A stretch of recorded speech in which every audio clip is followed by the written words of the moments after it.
अपन प्राग भाव, प्रध्वंसा भाव, अन्योन्या भाव और अत्यंता भाव, ये 4 अभाव को और समझने वाला कभी सब्जेक्ट रहेगा तो अपन इस पे चर्चा करेंगे। फिलहाल तो इसको अभी सरल ही रखें, अपन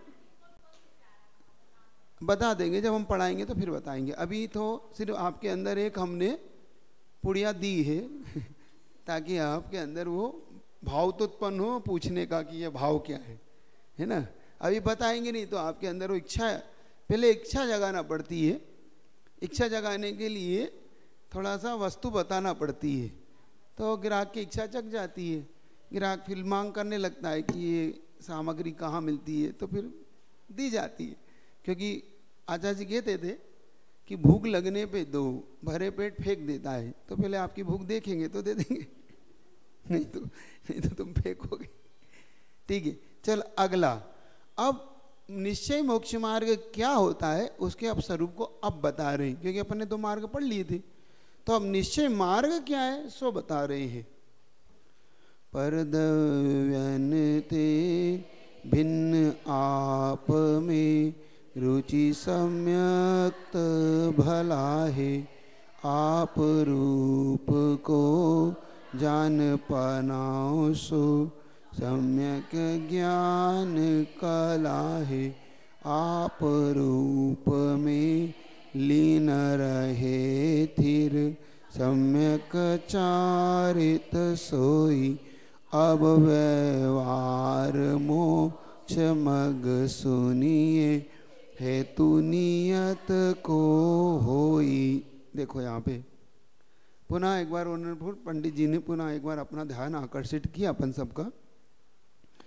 पहले उन्होंने किया परद्रव्यन्ते, परद्रव्य से क्या लेना यहाँ पे, क्योंकि परद्रव्य को तो पहले ही छोड़ चुका है, वो व्यवहार मार्ग में ही छोड़ दिया था उसने।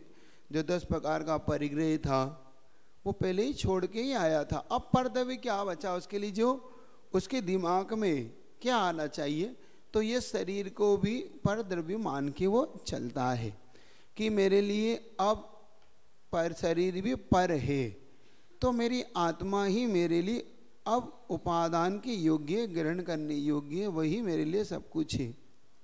व्यवहार मार्ग में अभी तक देवसास गुरु को भी अपना मानता था वो। यहाँ पे थोड़ा सा विषय समझने का है, आप बड़ा सावधानी से समझना। कहाँ पर विषकुंभ का, कहाँ पर अमृत कुंभ का, कहाँ पर देवसास गुरु को अपना कहा और कहाँ देवसास गुरु को पराया कह दिया। यहाँ पे थोड़ी सी विवक्षा नहीं समझने से हम सब भटक गए, एकांतवादी हो गए। गुरु पर है, भगवान पर है, सब पर के हमने उन सब की अवहेलना शुरू कर दी। लोगों ने उनके प्रति उपेक्षा का भाव ला दिया। उपेक्षा का भाव ना पहले था ना अभी है। पहले और अभी में अंतर इतना था, पहले वो गुरु को अपना मानता था, फिर गुरु से उसने समझ लिया कि अब मेरे लिए सब कुछ छोड़ के मेरी अपनी ओर आना है।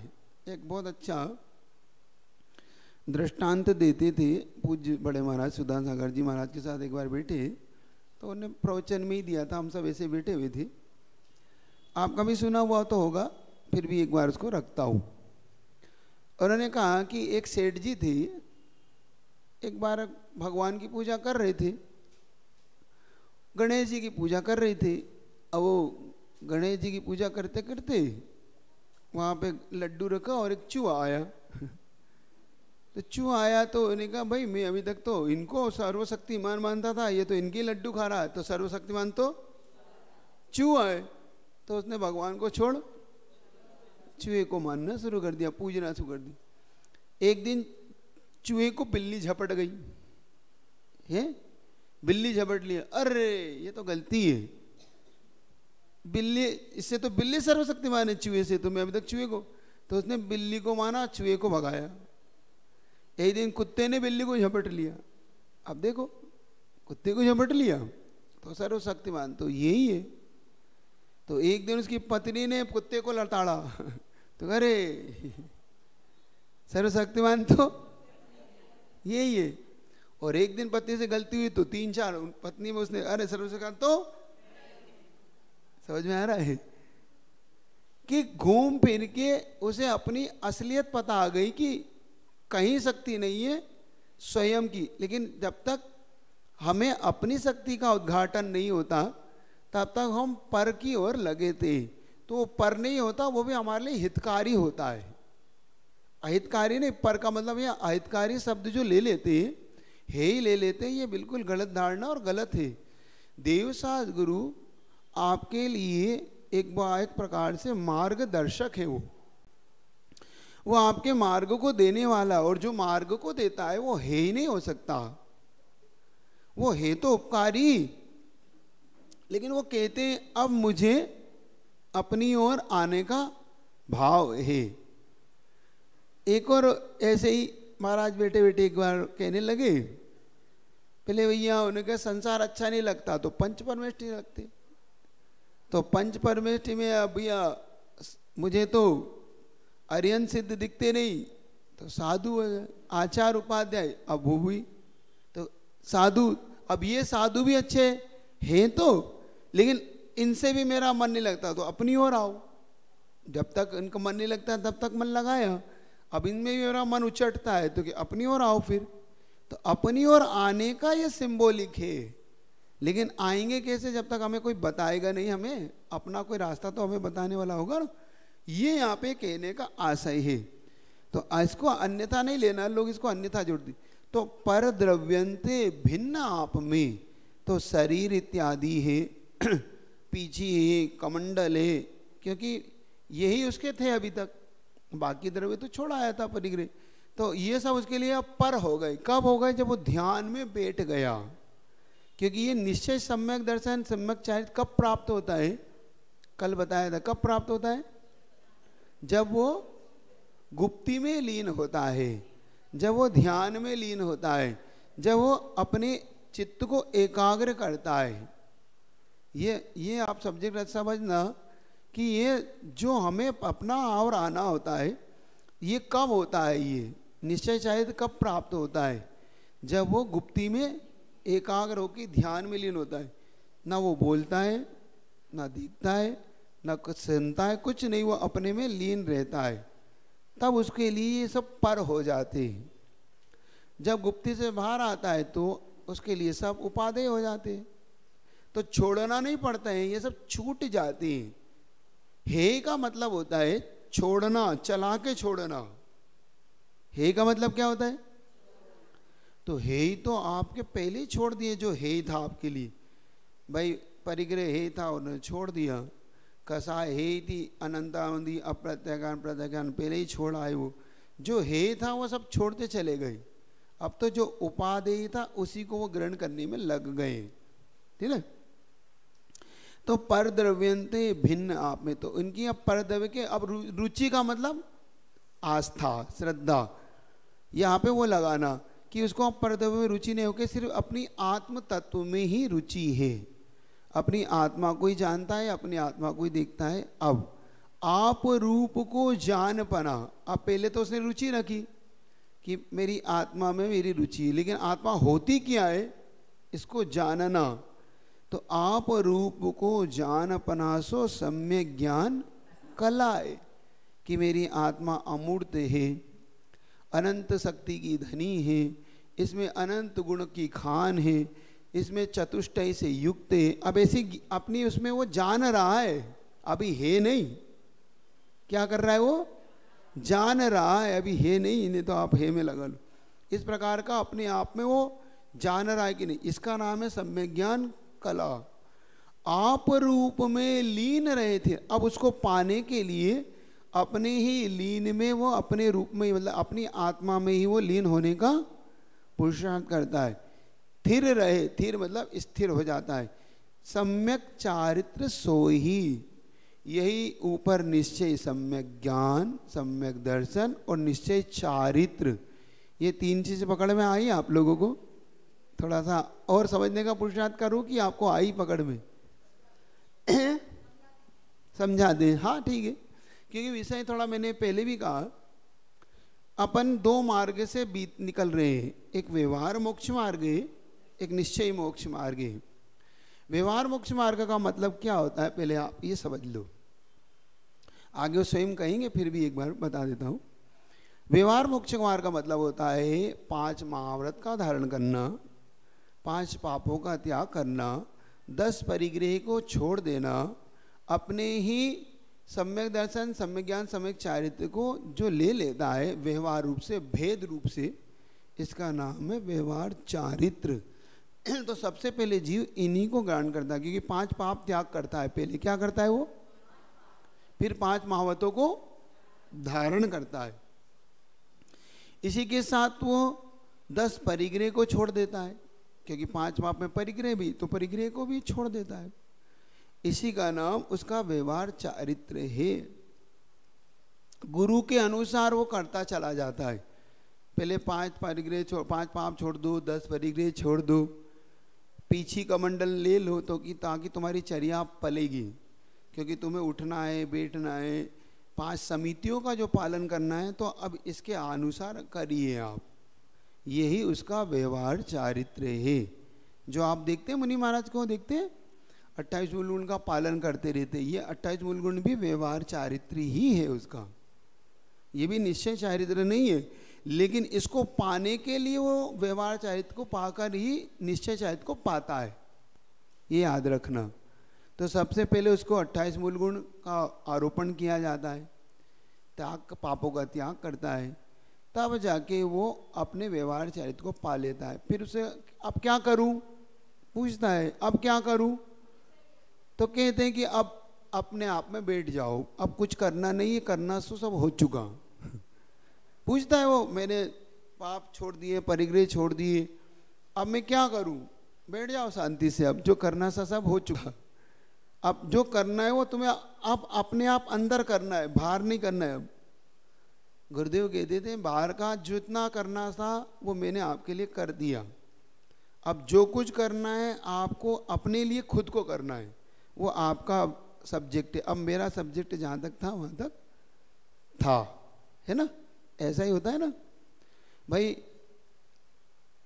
आप बच्चा कहता है तो आप बच्चे को स्कूल में एडमिशन दिलवा देते हो, कोचिंग करा देते हो, बुक खरीदा देते हो, टीचर उसको पढ़ा देती है। अब करना क्या है? सब तुम्हें ही करना है। अब हमें नहीं करना है, हमने सारा काम कर दिया तुम्हारे लिए, पुस्तक दे दी, कोचिंग लगा दी, स्कूल भर्ती करवा दिया, अब तुम पढ़ो तुम, अब हम तुम्हें पढ़ा नहीं देंगे। माँ क्या करती है? रोटी बना देती है, थाली लगा देती है, हाथ पैर धुलवा देती है, अब खाओ भी और पचाओ भी। हाँ, अब मेरा काम खाना नहीं, मेरा काम पचाना नहीं, वो अब तुम्हारा अपना काम है, सो करो। मैं ही खाऊं मैं पचाऊं क्या आप तुम्हें? ऐसा तो नहीं करते ना। अब मुंह तक कोर ला देते हैं, रख देते हैं भैया, और रख दिया तुम्हारे मुंह में रख दिया, अब मुंह का थोड़ी मैं पचाऊंगा, अब तुम चबाओ और पचाओ। तो यही है, तो ये सब व्यवहार है तुम्हारा। रोटी बनाना, बना के थाली लगाना, ये सब व्यवहार है। अब पचाना निश्चय है, पचाओ। ठीक है, अब तो सरल हो गया ऐसा। तो इन्होंने बाहरी स्वरूप दे दिया गुरु ने, यही हमारा व्यवहार मोक्ष मार्ग है। अब उन्होंने कहा अब क्या करूं? तो अब जो कुछ है वो भी छोड़ दो। क्या छोड़ दो? सब छोड़ धाड़ के बैठ जाओ शांति से। अब कहाँ बैठ जाओ? ध्यान में स्थिर होके बैठो। तो यहाँ पर परद्रव्यंते भिन्न आप में रुचि सम्यक तो भला है। आप रूप को जान पनोसो, अब अपने रूप को स्वरूप को जान लिया, यही सम्यक ज्ञान है, और उसमें स्थिर हो जाना ही सम्यक चारित्र। तो ये तीनों एक हैं, अलग अलग नहीं है। बताने के लिए 3 अलग अलग बताया जा रहा है, लेकिन ये तीनों एक है कि अलग अलग है? एक है, ये याद रखना। तीनों अलग अलग नहीं है, ये तीनों एक है। इसलिए आपकी समझ में अब आएगा कि तीनों एक रूप है, तभी निश्चय प्राप्त होता है। अब व्यवहार मोक्ष मार्ग हेतु नियत को होई। अब ये शब्द क्या है, इसको पकड़िएगा। अब मैं व्यवहार मोक्ष मार्ग को कहता हूं, जो हेतु, यानी हेतु का अर्थ होता है कारण, और नियत का होता है निश्चय, सम्यक सम्यक निश्चय, चारित्र इत्यादि। तो निश्चय का जो हेतु कारण क्या है? अभी ये हेतु नियत का अर्थ लगा लो। अब आप अपने आप ही स्वयं बताओ। अब व्यवहार मोक्ष मार्ग सुनिए।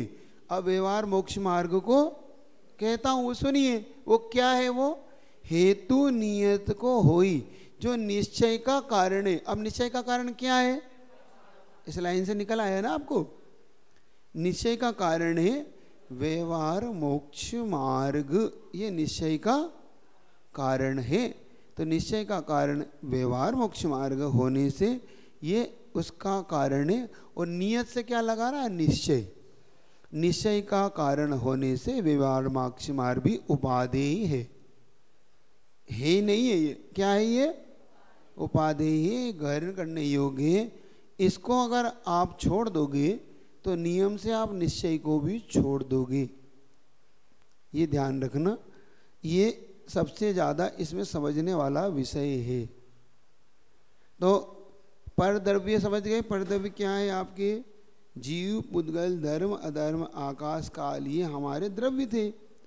इन द्रव्य को, जीव द्रव्य को छोड़कर शेष द्रव्य क्या है, परद्रव्य ते भिन्न। तो अब आपकी रुचि किस में है, सिर्फ अपने जीव द्रव्य में, और जीव द्रव्य में भी अब आत्म द्रव्य में। एक दिन आपसे कहा था जीव द्रव्य होता है, एक आत्म द्रव्य होता है।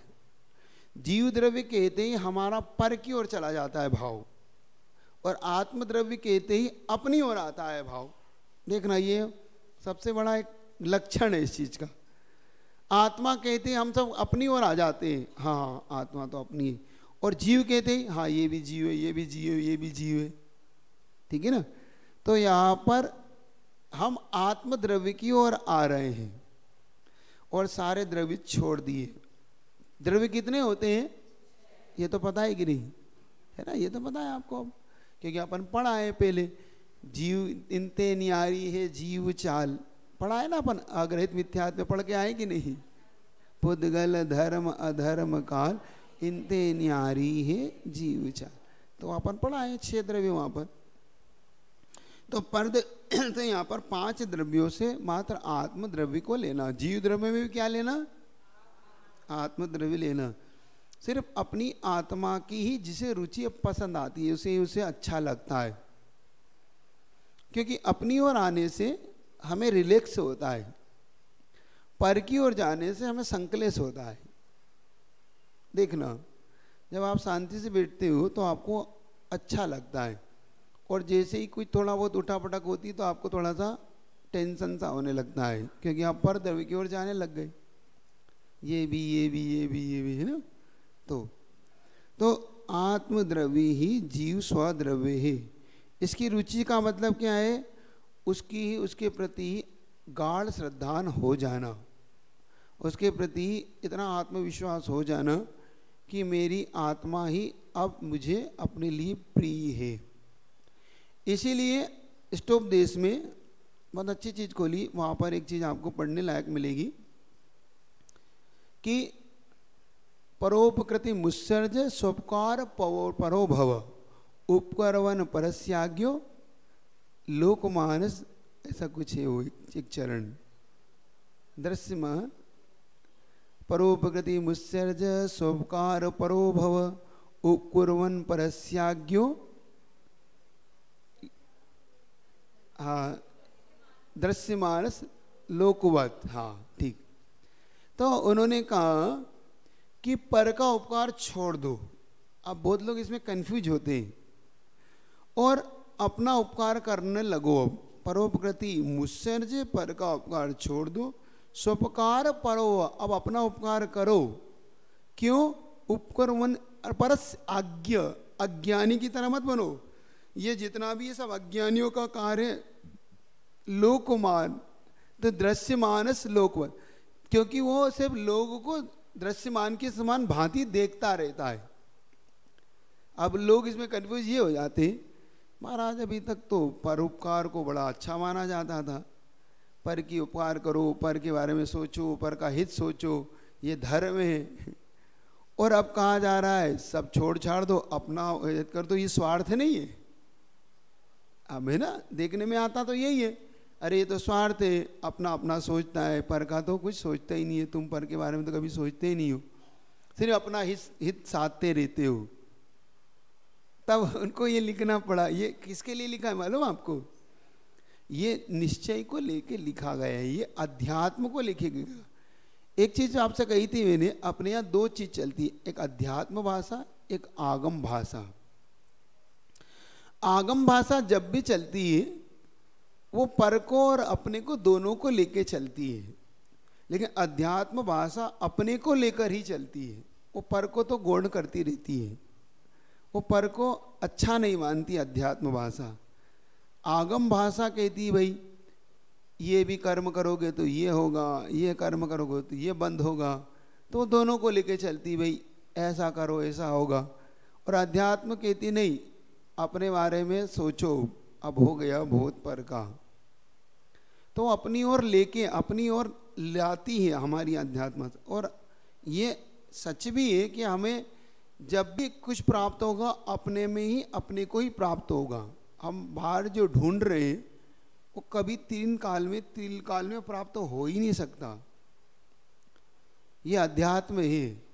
लेकिन बस जब तक अपन व्यवहार है तब तक हमें बाहर का भी ध्यान रखना पड़ता है। लेकिन आपके लिए नहीं है ये विषय, ये विषय आपके के लिए क्या है, सिर्फ आपके लिए भावना करने वाला विषय है और साधुओं के लिए अनुभूति का विषय है। ये दो चीज़ रखना। आप अपनी आत्मा की भावना तो करिए, वो करना भी चाहिए, लेकिन आप ये करने लग जाओ कि मुझे आत्मा दिख रही है, मुझे आत्मा चमक चमचम आ रही तो भूल जाना, ये कुछ नहीं होता है। ये सब ठीक है, वो अपने हिसाब से कहते हैं सफ़ेद सफ़ेद दिख रही है, कोई कहता है चमचमा रही है, कोई कह रहा है कि मुझे ऐसा अनुभूति में आ रहा है। हाँ, प्रवचनकारों ने कहा है ऐसा मुझे आत्मा ऐसी, आत्मा का तो रस रूप गंध होता ही नहीं, तुम्हें चमचमाट क्या है? वो चमचमा कहाँ से गई है? उसका रूप ही नहीं है, रस ही नहीं है, गंध ही नहीं है, स्पर्श ही नहीं है उसका। ये तो पुद्गल का लक्षण है। नहीं, एक ज्योति जैसी चमचमा रही है, मुझे इतनी ऐसी फालतू की बातें ना करो तो अच्छा है।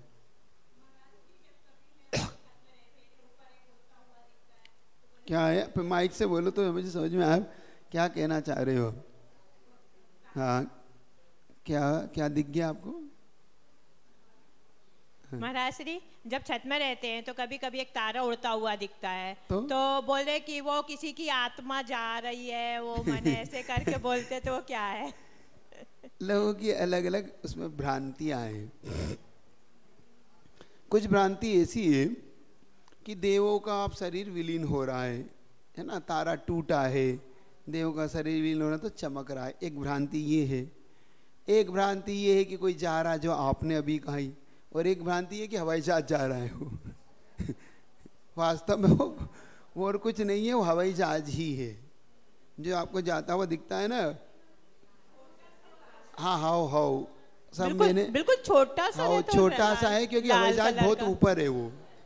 मैंने सब उसको भी मैंने, क्योंकि तुमसे ज़्यादा छत पे हम रहते हैं तुम छत पे कभी कभार जाते होगे, हम छत पे हमेशा ही रहते हैं, अधिकतम वहीं कटती हमारी गर्मियाँ है ना, तो हमें छत का अनुभव ज़्यादा है।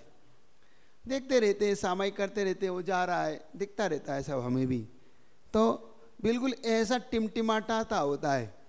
फिर वो एक दिन गया, 2 दिन गया, अब ये रोज रोज जा रहा है, तो पता पड़ गया ये हवाई जहाज का रूट है, ये जाने आने का। चूँकि वो क्या होता है, बहुत ज़्यादा ऊंचाई पे जब होता है, जब ये अंतरिक्ष में बिल्कुल एकदम ऊंचाई पे होता है, तब वो अपने को ऐसा दिखता है। उसकी एक छोटी लाइट जो होती है उसमें बड़ी, जब नीचे आता है ना तो उसकी तीनों बत्ती दिखने लगती है। ये भी है क्योंकि जब हम सांगानेर में थे तो सांगानेर से जस्ट 4-5 किलोमीटर दूर पे उनका एयरपोर्ट था जहाँ पर रोज उतरते थे। तो हम जब दूर से देखते थे तो लगता भाई ये तारा दिख रहा है, जब पास आते तो तीनों बत्ती जल रही है, टिमटिमा रही है ऐसे ऐसे करके। तो दूर से नहीं आती, पास से आती है हाँ, क्योंकि मैंने कहा ना मेरा अनुभव तुमसे इसके मामले में तो बहुत अच्छा है, क्योंकि सांगानेर में रहे, उसके बाद और भी ऐसी जगहों पर जहाँ पे इसका आना जाना हुआ, तब हमको ऐसा मिल गया। दिल्ली में कई बार ऐसा कि भाई वहाँ से गुजरते हैं तो समझ में आता था, तो समझ में आ गया कि ये आपको ये कोई देव नहीं है कोई वो नहीं है, सिर्फ ये सब उनके अपने ही आदमी के ही विमान है, ये देवों के कोई विमान विमान नहीं दिख रही है ना। तो ये भ्रांतियाँ अपने दिमाग से निकाल लें हम, ये भ्रांतियों को निकाल लेना। कोई शरीर है फलाना ठिकाना, कुछ लोग उससे कुछ मांगने लग जाते हैं ना। हाँ, ऐसा भी है कि भाई इससे मांगो कुछ मिलेगा, टिकट मिलेगा बैठने का, मांगो क्या मिलेगा, कुछ नहीं मिलेगा उससे। सो ये सब भ्रांतियां आप अपने दर से दूर करिएगा। ये चीज अपने को समझ में आ रही है ना। तो ये अपने की जो रुचि अपनी और विश्वास होने लगता है, ये तीनों एक हो जाते हैं। कल कहा था सम्यक दर्शन, सम्यक ज्ञान, सम्यक चारित्र, जब तीनों एक हो जाते हैं उसका नाम ही निश्चय चारित्र है। जब तक ये तीन अलग अलग है तब तक ये व्यवहार चारित्र है। इस प्रकार से ये अपने जीव के अपने स्वरूप को जानना, कैसा जानना, अपने जानने का सही मेरा स्वरूप अमूर्त है, ज्ञान दर्शन वाला है, अखंड है, अविनाशी है, मैं ज्ञायक स्वभाव वाला हूँ, मैं ज्ञान दर्शन चेतना वाला हूँ, उपयोग लक्षण वाला हूँ। इस प्रकार का जो जाना है उसने, क्योंकि एक होती है थ्योरी, एक होता है प्रैक्टिकल। तो थ्योरी से हम जानते हैं ये सब चीज़ें, लेकिन प्रैक्टिकल में वो करते हैं उसको। अपन प्रैक्टिकल जब करते हैं, शोध करते हैं, तो हम उस चीज़ को फिर अपन देखते हैं कि ये लिखा है ठीक है कि नहीं। तो जानना, यहाँ पर जानने का आशा ही प्रैक्टिकल से लेना। अब वो प्रैक्टिकल में उतर चुका है, तो जितना जानना था ऊपर जान लिया उसने। आप भी जान ही रहे हो, आपसे पूछो तो आप भी बता दोगे। आत्मा का स्वरूप ज्ञान ना देख रहा है महाराज, एक अखंड है, अविनाशी है, ज्ञायक स्वभाव, आप नहीं जानते ये सब, जानते हो ना।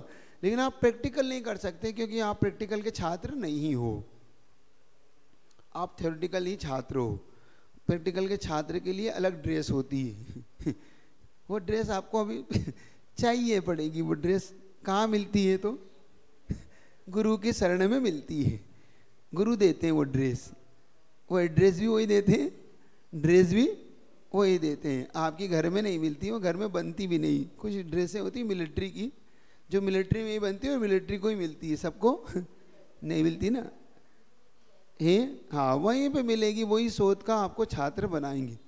तो ये आप यहाँ से अच्छी तरह से आप इसको समझेंगे। और जब ये तीनों एक हो जाते हैं, इसी का इनाम चाहते। स्वभाव में, अपने स्वभाव में लीन होने का क्या लेना? तो जब हम राग देश परिणामों से ऊपर उठ गई, अपने स्वभाव में लीन का अर्थ क्या लेना? राग देश जो परिणाम हमारे अंदर अभी तक चल रहे थे, अब उन राग देश परिणामों से उन्होंने अपने आप को हटा लिया अलग।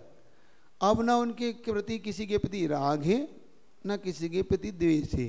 तो द्वेष तो उनका पहले भी नहीं था, लेकिन जो अभी पंच परमेश्वर के प्रति भी जो राग था, गुरु के प्रति भी जो अभी राग था, जिनवाणी के प्रति भी राग था, अब उसको भी उन्होंने यहाँ पर गौण कर दिया कि नहीं, अब मेरे लिए यो भी राग ठीक नहीं, क्योंकि ये राग आग दहे सदा ताते समामृत आएगा, आगे इसी में आएगा। तो ये आग राग क्या है अपन आगे समझेंगे, हालांकि वो कहाँ, ठीक है ना। इस प्रकार से यथा क्या चारित्र, उपेक्षा चारित्र, शुद्ध आत्मानुभूति, निश्चय मार्ग मार्ग, मुख्य शुद्धोपयोग, गुप्ती, ये सब एक अर्थवाचक का लाभ को नहीं। इस प्रकार से निश्चय मोक्ष मार्ग का वर्णन करते हुए अब व्यवहार मोक्ष मार्ग के लिए आपका उनका लक्षण आपके अगली गाथा में दे रहे हैं। ठीक है, पढ़े अपन। अब ये तो आ गया, अब इसमें किसी को कुछ पूछना तो नहीं है? समझ में आया कि नहीं पहले बताओ? पीछे वालों को आया? थोड़ा क्लिष्ट तो है, तो पहले ही कह दिया, थोड़ा कठिन तो पड़ेगा आपको, लेकिन एक बार आपको आ जाएगा तो धीरे धीरे आ जाएगा। ठीक है, अब व्यवहार मोक्ष मार्ग का लक्षण यहाँ पे अपन देखते हैं। जीव अजीव तत्वरु आश्रव, बंदर संवर जानो, निर्जर मोक्ष कहे जिन तीन को, जो कात्यो सरधानु, हे सोई सम कित व्यवहारी, अब इन रूप बखानु, तिनको सुन सा मान्य विशेष दृढ़ प्रतीति और आनु। अब देखो, अब व्यवहार मोक्ष मार्ग के लिए वो कह रहे हैं कि अब आपको ये मार्ग आपके लिए विशेष तौर से ये जानने वाला है। क्या है? जीव अजीव तत्व। अब जीव अजीव, आश्रव, बंध, संवर, निर्जरा और मोक्ष, ये 7 तत्व हैं, है ना। क्योंकि अपन तत्वार्थ सूत्र पढ़ते हैं, जब क्या पढ़ते हैं? तत्वार्थ श्रद्धानाम सम्यक दर्शनम। तत्वों की श्रद्धा ही सम्यक दर्शन है। तो जीव अब क्या होता है? जीव होता है चेतन स्वभाव वाला। अजीव, जीव से विपरीत अचेतन स्वभाव वाला। आश्रव, जो कर्मों के अपने वर्गणाओं का हमारे आत्म प्रदेशों पर आना ही आश्रव है। और आत्मा में एक में हो जाना बंद है। आत्मा से कैसा हो जाता है? ये एक में एक क्षेत्रवागा। एक क्षेत्र का मतलब होता है उसी क्षेत्र में आत्मा है, उसी क्षेत्र में कर्म वर्गणाएं हैं। ये दोनों ऐसी घुली मिली हैं कि हमारे पकड़ में नहीं आती कि ये आत्मा है कि कर्म है। क्योंकि अपन सब अभी कर्म का, ये नो कर्म के रूप में अपन सब हैं। तो हम अभी अपने आप को हम जीव बोलते हैं कि पुद्गल बोलते हैं, अजीव बोलते हैं? क्या बोलते हैं? जीव नहीं, हम मिक्स हैं, मिश्रित है। हम जीव और अजीव का पिंड है, क्योंकि हम दोनों मिक्स हो के एक में एक है। जैसे दूध है, पानी है, तो दोनों मिले हुए हैं। तो आप क्या बोलते हो? भाई दूध पानी मिला हुआ है। अभी शुद्ध दूध नहीं है, पानी पानी अलग हो जाएगा तो अपने आप शुद्ध होगा। यहाँ पर ऐसा ही जानना। तो जीव अजीव और आश्रव, बंध, संवर का मतलब हम अपने तप इत्यादि के द्वारा जो रोक देते हैं, मतलब जो वर्गणाएं कर्म पे परिवर्तन हो देती है, अब उन्होंने वहीं पे रोक दिया कि नहीं, हमें कर्म नहीं चाहिए, हमें तो रोकना है, सो संवर। और निर्जरा, जो हमारे आत्मा से बंध गए थे, उन कर्मों को हमने आत्मा से अलग कर देना, एक देश कुछ झड़ा देना, उसका नाम है निर्जरा। और वही कर्म जब पूरे रूप से झड़ जाते हैं तो मोक्ष हो जाता है। उदाहरण आपने देखा ही होगा, नाव वाला और जीव वाला ना। घटा लो एक बार और, ताकि आप जिनको नहीं घटाए वो भी आपके कम से कम याद हो जाए। तो जीव अपन कोई इसमें नाव में व्यक्ति है, वो क्या है? नाव क्या है? ठीक है, तो नाव अजीव है और व्यक्ति जीव है। अब नाव में छेद हो गया तो पानी आने लगा, तो क्या हो गया? आश्रव। और वो पानी नाव में रुकने लगा, वो हो गया बंद। आपका ध्यान गया, अरे नाव डूब जाएगी, पानी रहेगा, तो आपने उस छेद को बंद कर दिया, ये क्या हो गया? संवर। उसमें से आपने पानी को बाहर निकालना शुरू करा, ये क्या हो गया? और जब पूरी नाव सूख कर उस पार चली गई सो बस यही मोक्ष है। सरल तत्व है, जल्दी आपको समझे आ जाएगा। मोक्ष इतना सरल नहीं है।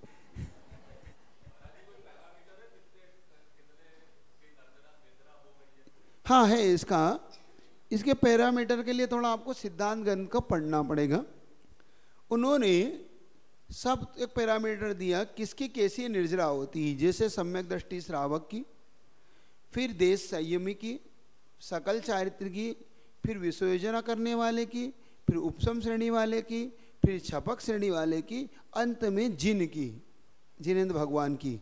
ऐसी निर्जरा के उन्होंने रखा, एक सूत्र दिया, सम्यक दृष्टि श्रावक, वीरतानंत, वियोजक, दर्शन मोह, छपकोपशांत, कुप महा, चोपशांत, छपक श्रेणी, जिना। ऐसा करके एक के बाद एक उन्होंने निर्जरा खोली है। तो संख्या गुण निर्जरा, ऐसा उन्होंने सूत्र में खोला। तो ये एक पैरामीटर उन्होंने दिया। निर्जरा का क्रम को भी उन्होंने अलग अलग दिया। एक गुण श्रेणी निर्जरा दी उन्होंने, है ना, और एक धीरे धीरे कम से एक सविपाक निर्जरा दी, एक अविपाक निर्जरा दी, एक अकाम निर्जरा दी, एक सकाम निर्जरा दी। ये भी एक उनके भेद करे उन्होंने। आगे हो सकता है इसमें ये स्वयं भी खोलें, फिर भी आप समझ लें कि वो निर्जरा कैसी होती है। जैसे कि हम परवश होके जो सहन करते हैं, एक होता है सोवश सहन करना। स्वयं जैसे मुनि महाराज है, आप ग्रस्त हैं, चला के उपास रखते हैं, चला के संयम पालते हैं, ब्रह्मचर्य का पालन करते हैं, चला के आप सब करते हैं, तो ये आपकी एक प्रकार से सम्यक दर्शन के साथ सपाक निजरा और अविपाक निजरा का भाव बनता है। यहाँ पे मुनि महाराज तप इत्यादि करके कर्मों को झराते, तो ये अविपाक निर्जरा होती। अविपाक का मतलब असमय में ही उसको पका लेना और अपने को निकाल देना।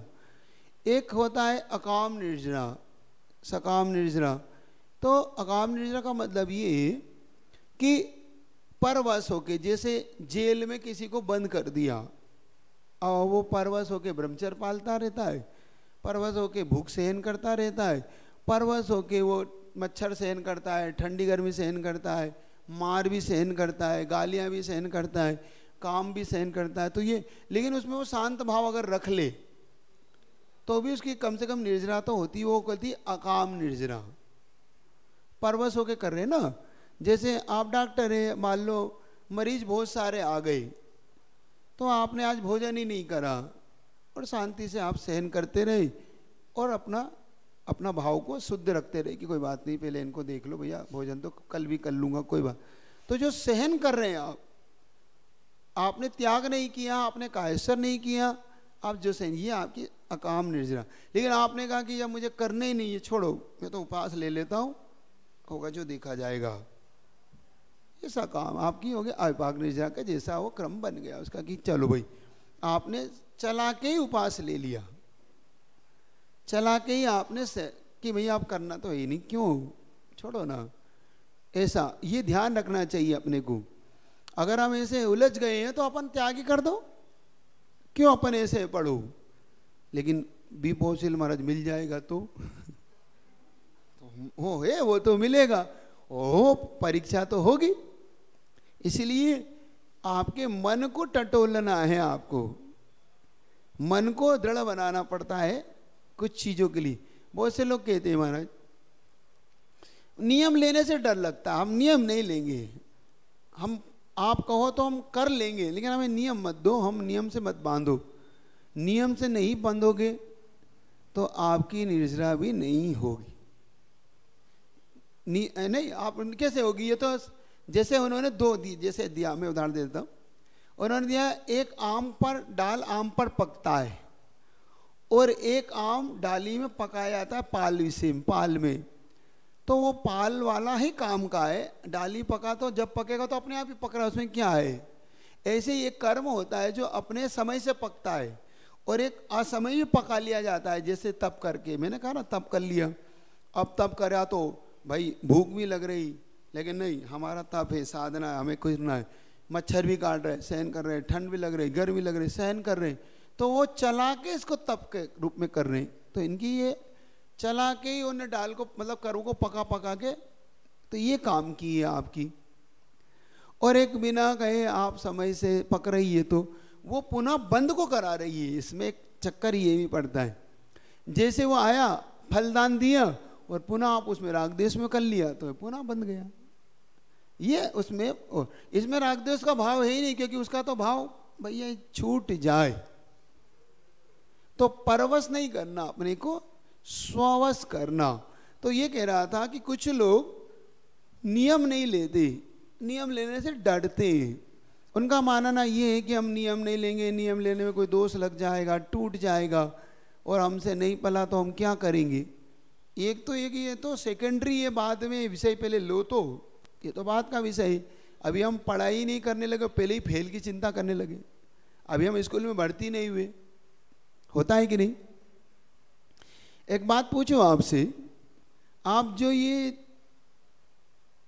कहते हैं, इसको तो मैं बहाना ही मानता हूँ कि आप एक प्रकार का बहाना बनाते कि भाई नियम टूट गया तो महाराज, कोई गलती हो जाएगी तो, कुछ चूक हो जाएगी तो दोष लगेगा, इससे अच्छा नियम मत लो और पालो, तो दोष लग जाए तो कोई दिक्कत तो नहीं। ये बहुत से लोग की धारणा है। तो मैं आपसे पूछना चाहता हूँ, कि नियम में यदा कदा कभी दोष लग भी जाए तो वो अच्छा है कि नियम लेना ही नहीं अच्छा है? पूछ रहा हूं आपसे। यदा कदा लगाना नहीं चला के, कभी कोई मजबूरी वसात, कोई किसी कारण वसात इतना ही प्राण पे ही आ गई, अब क्या करते, तो हमने यदा कदा लगा। मैं इसका समर्थक नहीं तो तुम इसको समर्थन के दो। यदा कदा वो इसलिए कह रहा हूं कि आप लोग नियम लेने से तो डरते, लेकिन जो आप साक्षात देखते उन चीजों से कभी नहीं डरते। गाड़ी के एक्सीडेंट रोज होते कि नहीं? रोज मरते कि नहीं? मरते भी, एक्सीडेंट भी होते, हाथ पैर टूटती है। आपने गाड़ी में बैठना बंद कर दिया? नहीं, गाड़ी में मारा इसलिए नहीं बैठता मैं, गाड़ी से एक्सीडेंट हो गया तो। आप देखो, आप थॉट्स क्या, आपका विचार देखना, आप धर्म के लिए कितने सारे एक्सक्यूज देते हैं, बहाने देते हैं, और आप देखो उसके लिए कोई बहाना नहीं देते, वो तो आप करते रहते हैं। दुकान खोलते हैं, घाटा लगते हैं कि नहीं? दुकानों में बंद हो जाती कि नहीं दुकानें? और आपने खोली कि नहीं? फिर भी अरे देख के भी खोल रहे हो तुम तो। अरे महाराज उनका नियम टूट गया था, हमने देखा इसलिए हम नहीं लेते। क्यों? उनका नियम टूट गया, आपका दुकान नहीं टूटी, दुकान नहीं गई। शादियां टूट जाती कि नहीं? डिवोर्स हो जाते कि नहीं?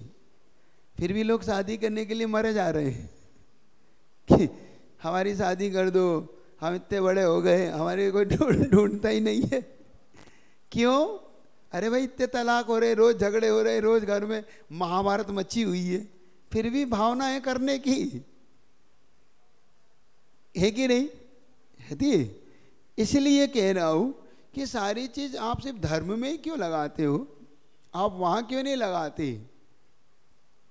इसलिए पता पड़ता है, इससे पता पड़ता है कि आपकी रुचि संसार में ज्यादा है, आपकी अभी मोक्ष में रुचि नहीं है, क्योंकि उसमें आप निर्भीक हो, निश्चित हो, कोई बात नहीं, जो होगा सो देखा जाएगा, आप करो तो शादी तो करो, जो होगा सो निपटेंगे अब, है ना? उस समय आपकी रुचि है उसमें। लड्डू खा के पछता रहे हैं। अब बिना खाए भी कोई लोग पछताए तो क्या करो, है ना? तो ये हमें समझ लेना है कि कम से कम हमें नियम लेने से डरना नहीं है, संकल्प लेने से कभी मत डरो। संकल्प अपने आप को दृढ़ बनाता है। होते हैं भाई, लग जाती तो पट्टी होती है, इलाज होता ही है। अब चल इसलिए ही ना चले कहीं लग ना जाए, तो चले हुए तो भाई लगेगी, और लगेगी तो भैया थोड़ा बहुत इलाज हो जाएगा, टेंशन मत करो। आप चलो तो कम से कम चलना तो सीखो। नहीं मैं चलता नहीं क्योंकि लग जाए, खून आ जाता है, इसलिए मैं नहीं चलता, तो ये गलत बात। मैं इसलिए नहीं पढ़ता, कहीं सप्लीमेंट्री आ गई तो फेल हो गया तो गलत बात। ये गलत थॉट्स है, ये गलत विचार है, ऐसा कभी नहीं करो, इससे आपको गलत ही मिलेगा। इसलिए आप नियम लो। यदा कदा कभी आपको कुछ होगा तो उसके लिए आपको सुधार भी होगा, उसके सुधार दिया जाएगा, उसमें क्या बात है। अदालत बनी किस लिए?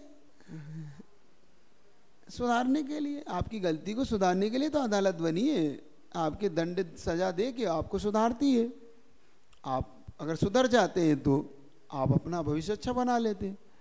और कुछ करते हैं जिनको अदालत जाना ही नहीं पड़ता, वो अच्छे क्यों करते ही नहीं वो ये काम। ऐसे ही है, कोई अच्छे से पालन कर लेता है तो दंड का भागी नहीं बनता, प्रायश्चित लेता ही नहीं है। और जिसको यदा कदा हो जाता है तो प्रायश्चित करके सुधार करता है। तो हमारी धारणा प्रायश्चित की ओर नहीं रखना है, हमारी धारणा हमारे नियम की ओर रखना है। ये हमें पहले समझ लेना। समझ में आ रहा आपको? नहीं आ रहा? पकड़ में आ रहा आपको? पक्का आ गया? तो आप नियम लेने से आप डरेंगे नहीं, आप नियम को पालन करेंगे। कुछ लोग थोड़ा सा नियम लेने से डरते हैं। एक चीज मैंने इसके लिए एक और उदाहरण देता हूं, जैसे कि नियम लेने में और नहीं लेने में क्या अंतर है। पालते तो हो ही आप, सिर्फ लेने से डरते हो। रात्रि भोजन नहीं, कभी नहीं किया, हमारे त्याग नहीं है। शराब कभी नहीं पी, त्याग नहीं है। मांसाहार कभी नहीं खाया, त्याग नहीं है।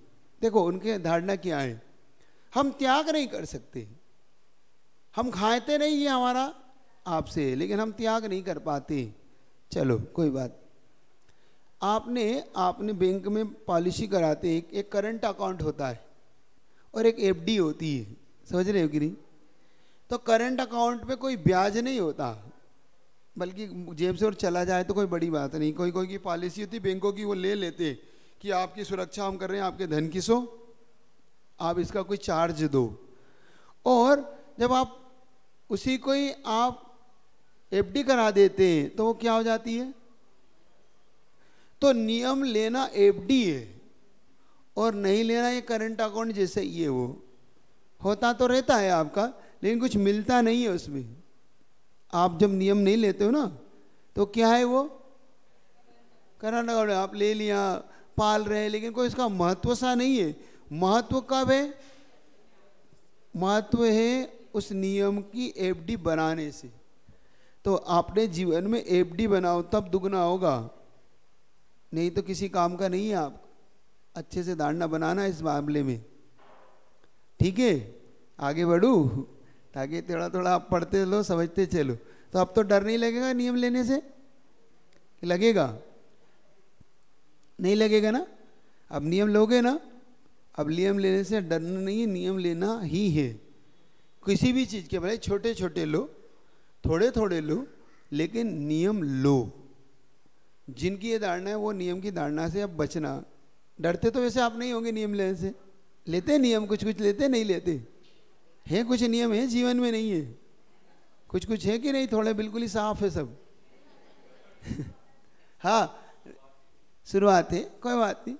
धीरे धीरे ही पैर चलते, घुटने के बल चलते चलते ही पैर खड़े हो जाते हैं। छोटे छोटे नियम एक दिन बहुत बड़े हो जाते हैं।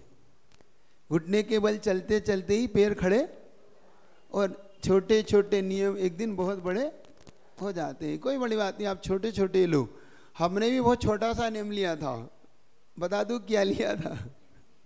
बहुत छोटा नियम था। जब मैं संपर्क में इस मार्ग में आने से पहले वही नियम मेरा आज बहुत बड़ा हुआ, आज मुझे यहाँ तक ले आया। क्या था नियम? बता दूं? बता दे दो। वो नियम था चाय का त्याग। मैंने पहली बार चाय का त्याग करने का मन बनाया। वो कैसे बनाया? हमारे वहाँ पे आरिकाएँ आई थी उस समय। जब वो आरिकाएँ आई तो वो कहने लगी, ऐसे ही प्रवचन, मतलब ऐसे क्लास में हम लोग की बच्चों की क्लास अलग लगा दी। हम लोग उस समय सेकेंड ईयर में, फर्स्ट फाइनल सेकेंड ईयर में होंगे, और उन्होंने क्लास ऐसे लगा दी कि चलो अब तुम लोग बड़ों के साथ नहीं बैठते तो तुम्हारी क्लास अलग लगाते। तो ऐसे हम बैठे हुए थे, हम लोग 10-20 बच्चों को इकट्ठा, मतलब लड़कों को और खड़ा बैठा लिया। हाँ, अब बताने लगे वो देखो ये होता है, ये होता है। और कहने लगी शराब तो कोई नहीं पीता। हमने कहा नहीं पीते, हम शराब काहे को पिएंगे? चाय कौन पीता?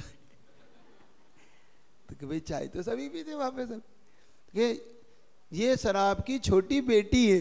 अब उन्होंने इतना कह दिया, अब दिमाग खराब हो गया भाई, शराब की छोटी बेटी। अब या तो चाय के बहुत शौकीन, अब तो भैया या तो नींद ना खुले चाय के बिना। अब उन्होंने ऐसी बात कह दी उस बात को लेके। तो आपने कहा कि अब अभी माता जी के अब कौन कौन छोड़ेगा? हमने कहा आज नहीं कल छोड़ेंगे, कल। उन्होंने कहा कल छोड़ेंगे। हमने कहा आज तो नहीं छोड़ेंगे। हमने कहा ठीक है। उन्होंने कहा हाँ ठीक ठीक, एक दिन पूरी पी लिए जैसे, क्योंकि अब कल छोड़ना है, कल छोड़ना है तो आज अच्छे से चाय आए अच्छे से पी लो, क्योंकि अब कल से तो मिलना बंद है। गए एक दिन अच्छे से करके उसने कहा कि आज हम त्याग करना चाहते हैं। पूछा, उन्हें बता दिया कि हमने कल पी लिया अच्छे से, आज हम नहीं पिएंगे। तो कहने लगे फिर सिर दर्द होगा तो? अब हमने कहा छोड़ देंगे, जो होगा सो देखा जाएगा। तो कहे 7 दिन का ले लो। आपने कहा अब छोड़ना है सो छोड़ना। अब तुमने हमें शराब की बेटी बताया तो हम नहीं पिया, अब 7 दिन बाद भी नहीं पिएंगे। और कहा ठीक है मजबूती से। मैंने कहा आवाज, वो छोड़ दी। वो छोड़ दिया, वो नियम हमें यहाँ तक ले आया। वो छोटा सा नियम, वो छोटा सा नियम हमें यहाँ तक लाया। क्यों? क्योंकि चाय छोड़ने से हमें छोटा नियम क्यों आता? कि वो ही सबसे भारी नियम था। वो लगता छोटा था लेकिन वो भारी भी था। भारी इसलिए था क्योंकि वो चाय की जिसको आदत हो जाती है वो शराबी के समान ही हो जाता है। बिल्कुल बता रहा हूँ मैं, क्योंकि मेरा अपना अनुभव है इसमें। क्योंकि वो उठेगा नहीं, बैठेगा नहीं, वो पहले चाय पिएगा, उठने से पहला चक्कर आएगा, उपवास तो कर ही नहीं सकता। एक आसन में भी ये चाय की छूट दे दो तो हम एक आसन करेंगे, क्योंकि सिर दर्द हो रहा है, ये हो रहा है। होता है आप में से बहुत लोग चाय पीते होंगे ना? नहीं पीते? नहीं पीते? कितने लोग पीते हैं? हाथ तो खड़े करो, मैं देख तो लूं। 1 2 अब तुम भी शराब की बेटी छोड़ दो। 2 बार, आज 1 बार कर दो कि 1 बार, धीरे धीरे छूट जाएगी, है ना? तो सब लोग थोड़ा थोड़ा छोड़ने का पुरुषार्थ करना। अब थोड़ा सा समय हो रहा तो आपका एक रिजल्ट निकाल देता हूँ 6 डाला का। पहले रिजल्ट निकाल देता हूँ, ये भार वालों का, पहले भार वालों का रिजल्ट निकाल देता हूँ, है ना? तो भार में बहुत अच्छा रिजल्ट आया। भार वाले में 100 में से 100 लोग लाए हैं बाहर से, और बहुत सारे लोग, कम से कम 3 और 3 6 7 लोग 97 नंबर लाए। अब जो 100 में 100 लाए वो तो फर्स्ट हवा ही गया, उसमें तो हमें कुछ नहीं कहना। तो उसका नियम बाद में बताता हूँ, उनका नाम। पहले मैं थर्ड के लिए, पहले थर्ड का नाम बता देता हूँ। अब थर्ड के लिए मैंने उठा लिया, अब मैं ही उठा लेता हूँ तुमसे उठाने के लिए। तो दिव्या जैन मेरठ, ये थर्ड है 97 नंबर के साथ, ठीक है। अब सेकंड के लिए नाम खोल, सृष्टि जैन बड़ौद 97 के साथ, ये सेकंड है, ये भी क्योंकि 97 वाले थे। और अब फर्स्ट है सोनी जैन, फर्स्ट 100 में से 100 नंबर। ये है 6 डाला का रिजल्ट। अब इसमें से एक सांत्वना और कर देते, एक सांत्वना तो मिलनी चाहिए ना। इंजीनियर संयम जैन दिल्ली से, ये सांत्वना वाले, ये आप लिख लेना आपके दिमाग में। हमारे पास नहीं है, नहीं तो आप कहोगे कि हम अब बता नहीं पाएंगे हम। हाँ, आप अपने पास लिख लेना जो इसको सुन रहा हो। अब आपके यहाँ का रिजल्ट खोल देते हैं ना। यहाँ भी एक बहुत अच्छा है, यहाँ भी रिजल्ट अच्छा आया, 100 में से 100 यहाँ भी लाए लोग।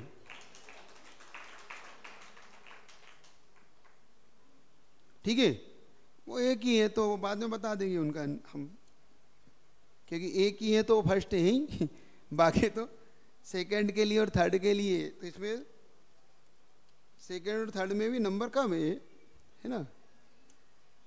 इसमें 2 है जो 98 को लिए हुए हैं, उनमें से निकालना है अपने को। सेकंड थर्ड है ना, तो उसमें से सेकंड थर्ड निकाल लेते। तो थर्ड है सालू प्रवीण जैन 98 नंबर के साथ। है यहाँ पे, है क्या वो? है यहाँ पे? नहीं है, नहीं है। और सेकंड है मुक्ता जैन 98। है यहाँ पे? नहीं है, वो आपके परिवार से है, ठीक। तो उनको बता देना वो सेकंड है और सालू जैन थर्ड है। और अब फर्स्ट है आपके अर्चना जैन हाउसिंग बोर्ड 100 में से 100, 100 में से 100 नंबर लाए। अच्छा है, कटनी का रिजल्ट भी कम से कम कोई ने तो अच्छा बना है। बाकी लोग आशीर्वाद तो है ही सबको। और एक है सांत्वना पुरस्कार के लिए हेमा मोदी सांत्वना 97। है यहाँ पे? है नहीं है यहाँ पे? अब अगली बार रिजल्ट है सबके होने में खोलना चाहिए, ठीक है ना। तो ये आप अपना रिजल्ट है आपका इस प्रकार से आपका आ गया। अब ये ढाल, मैं एक बात पूछना चाहता हूँ, अगर ये तीसरी ढाल आपको कठिन लग रही हो तो फिर इसको मैं गौण करता हूँ, सीधी 6ठी ढाल पढ़ा देता हूँ, मुनि वाली पढ़ाऊँ। तीसरी ढाल आपकी रुचि है नहीं? तीसरी ढाल वाली कंटिन्यू कीजिए कह रहे थे। पढ़ाऊँ तीसरी ढाल? मैं समझा नहीं, तो मैं समझा मना कर रहे, क्योंकि मुझे ऐसा लग रहा है कि कुछ लोग को ये थोड़ा सा हार्ड लग रही है, मतलब उनके लिए या तो कठिन हो रही है सुनने में, समझने में, या पहले से उनकी समझी हुई है। 2 भी कारण हो सकता है। समझी हुई है तो फिर क्या करूं? नहीं महाराज जी, कुछ भी है, तीसरी ढाल कंटिन्यू करनी है महाराज जी। करना है, सबको करना है, पक्का करना है। फिर ऐसा ना हो कि आप आधे दूधे होने लग जाओ। महाराज जी सम्यक दर्शन तो आया नहीं, सम्यक चारित्र कैसे बनेंगे? नहीं, लेकिन होता क्या है कि अगर मैंने इसको कंटिन्यू रखा और पता पड़ा आपके मन में इसके प्रति आस्था नहीं है, तो ये होगा कि फिर आप इसको छोड़ दोगे बीच में। फिर यहाँ संख्या ऐसी हो जाए 2 4 6 8 तो फिर मैं उनको अकेले में पढ़ा सकता हूँ जिनको पढ़ना। तो इसलिए आप पहले तय कर लें, बीच में गड़बड़ ना करें, ठीक है? चल पढ़िएगा, जल्दी पढ़ा दूंगा फिर इसको जिनवाणी के ज्ञान से।